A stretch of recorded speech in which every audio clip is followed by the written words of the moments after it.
Viewers আমি এখানে আলু নিয়ে নিয়েছি, দেখুন 3টা আলু নিয়ে নিলাম, এখানে ঢেলে দিলাম। আলুগুলি গালিয়ে নিব। এখন ভিউয়ার্স আমি এখন বেসন নিয়ে নিচ্ছি, দেখুন 2-3 টেবিল চামচ বেসন। এখানে আমি মিক্স করতেছি চাট মশলা, এখানে আস্ত জিরা গোটা 2টা, এখানে দিয়ে দিচ্ছি পাঁচফোড়ন। পেঁয়াজ এখানে পাঁচফোড়ন দিয়ে দিব 3 চামচ। এখানে একটা ডিম দিয়ে দিচ্ছি।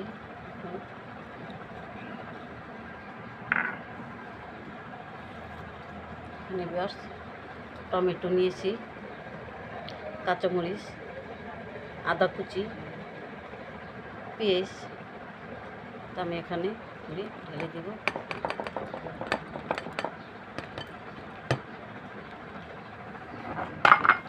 এখন হাত দিয়ে মাখতে হবে পেঁয়াজ।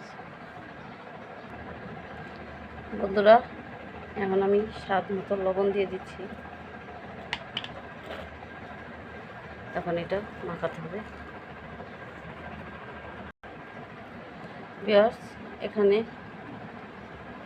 আদা রসুন বাটা দিয়ে দিলাম 3 টেবিল চামচ, এখানে আবার মাখাতে হবে। পেঁয়াজ আমার এটা মাখা হয়ে গেছে। দেখুন আমি এখন তেল নিয়েছি, দেখুন সয়াবিন তেল নিয়েছি। তেলটা এখন হাতে চুবিয়ে নিচ্ছি। তো এখন এখানে আমি এটা দুই হাতে মানে বড়ার শেপ করে বানাবো। ব্যাস আমি এখানে 2টা ডিম নিয়েছি, দেখুন কাঁটা চামচ ডিম 2টা ফেটে নিব।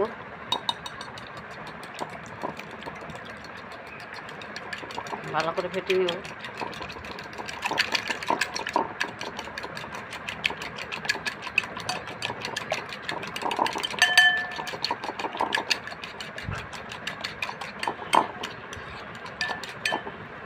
ডিমটা ফেটে হয়েছে, দেখুন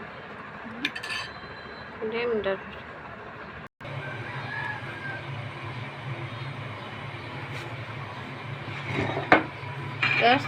আমি ফ্রাই প্যান বসাই দিলাম। এখানে আমি পরিমাণ মতো তেল ঢেলে দেব।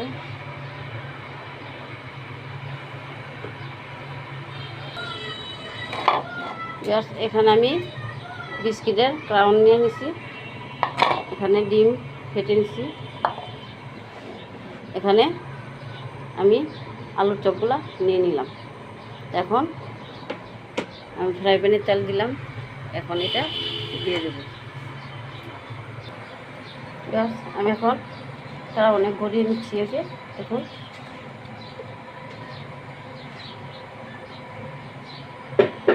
আমি এখন দিয়ে দিচ্ছি।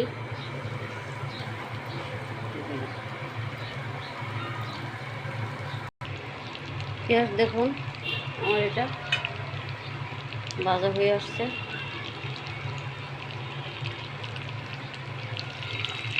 খুব আস্তে করে নাড়তে হবে পেঁয়াজ।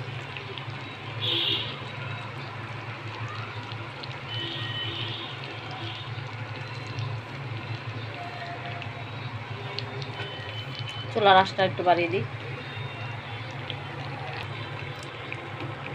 বন্ধুরা আমি একে একে সবগুলা উল্টিয়ে দিলাম, দেখুন আর এটা প্রায় হয়ে আসছে, আর একটু হবে।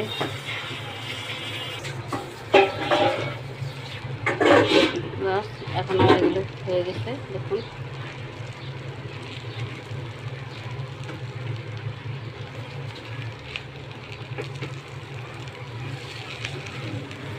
এখন এগুলো উঠে ফেলবো।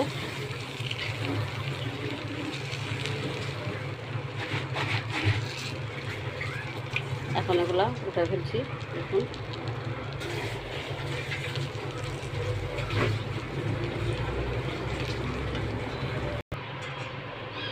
ভিউয়ার্স দেখুন আমার এটা এরকম হয়েছে, দেখুন ভিউয়ার্স আপনারা এভাবে খেয়ে দেখবেন কেমন হয়েছে জিনিসটা। খেয়ে কমেন্ট করুন, বলুন কেমন হয়েছে।